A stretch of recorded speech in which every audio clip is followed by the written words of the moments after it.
You know that feeling you get when you dive into a game expecting to relive the glory days of classic CRPGs like Fallout, only to remember that, yeah, we've definitely progressed in some departments when it comes to gaming.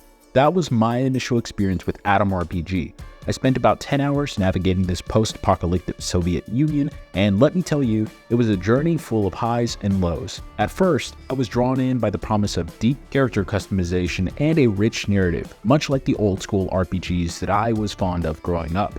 But as I ventured deeper into the game, I quickly realized that this isn't just a trip down memory lane, it's a test of patience and persistence. My imagination wasn't going to fill in the holes that were there, and I didn't have all day to memorize every detail of the game.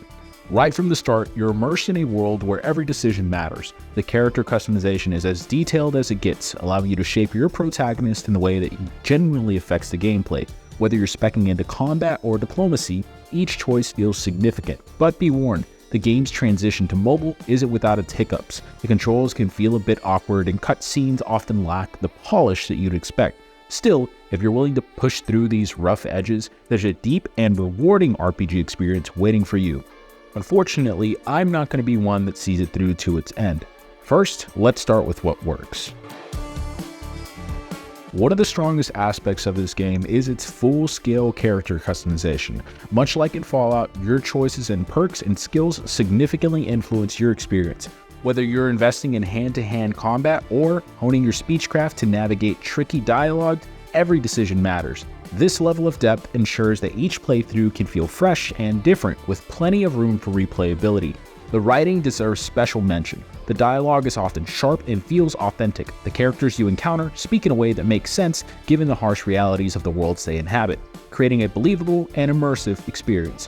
While there are occasional missteps, the overall quality of the writing adds a lot to the game's atmosphere. Replayability is another key strength. With over 60 hours of content, the game offers multiple ways to approach its challenges. You can choose to talk your way out of situations, craft useful items, or simply bash your way through opponents. This diversity in playstyle ensures that no two playthroughs will be the same, keeping the game engaging for those looking to explore different strategies. Despite its many strengths, the game does have its share of drawbacks. One of the most frustrating issues I encountered during my 10 hours of playtime was the lack of a reliable autosave function. In a game where unexpected encounters with bandits or other dangers can quickly turn deadly, this leads to significant setbacks. You might find yourself losing progress because the game didn't save at a crucial moment, which can be especially frustrating, especially in more challenging parts of the game. Navigating the game's world can be another chore, particularly due to the fog of war on the overworld map. This, coupled with the lack of clear quest markers, can make it difficult to find your way, especially in larger cities. During my playthrough, I found myself wandering aimlessly, struggling to complete quests simply because I couldn't orient myself on the map. Another major issue is the imbalance between different playstyles. The game encourages you to explore various approaches: combat, crafting, diplomacy. However, not all paths are equally rewarding. For instance, engaging in combat typically yields far more experience points than talking your way out of a situation or even just crafting items. This can make it difficult to progress if you've chosen a non-combat oriented focused build, as you might find yourself underpowered when battles become unavoidable. At one point, I was just wandering the wasteland hoping to find a lone wanderer and just kill him for XP. Lastly, the crafting system, though conceptually interesting, feels poorly executed. The menus are cumbersome and it's easy to lose track of what materials you need for the various recipes. This can make crafting feel more of a burden than a useful tool, detracting from the overall experience. In my opinion, you definitely need a controller to navigate the world effectively, and even if you do have one, you'll still find yourself alternating between both for certain actions, such as ending your turn in battle. Speaking of battles, sometimes my character would move after attacking, and this led to me losing out on a follow-up attack. While I'm on the subject, just a quick tip, play on easy, because even at the medium difficulty, you'll be randomly crit and killed pretty quickly.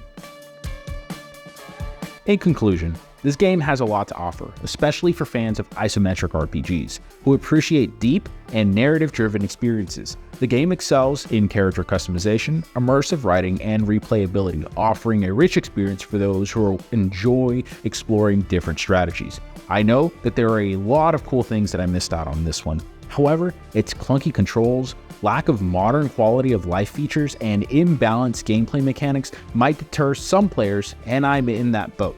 If you're someone who loves classic RPGs and can tolerate more than a few frustrations along the way, then this one may be worth your time. But for those who prefer a more streamlined, polished, and more up-to-date experience, it may be a tough sell.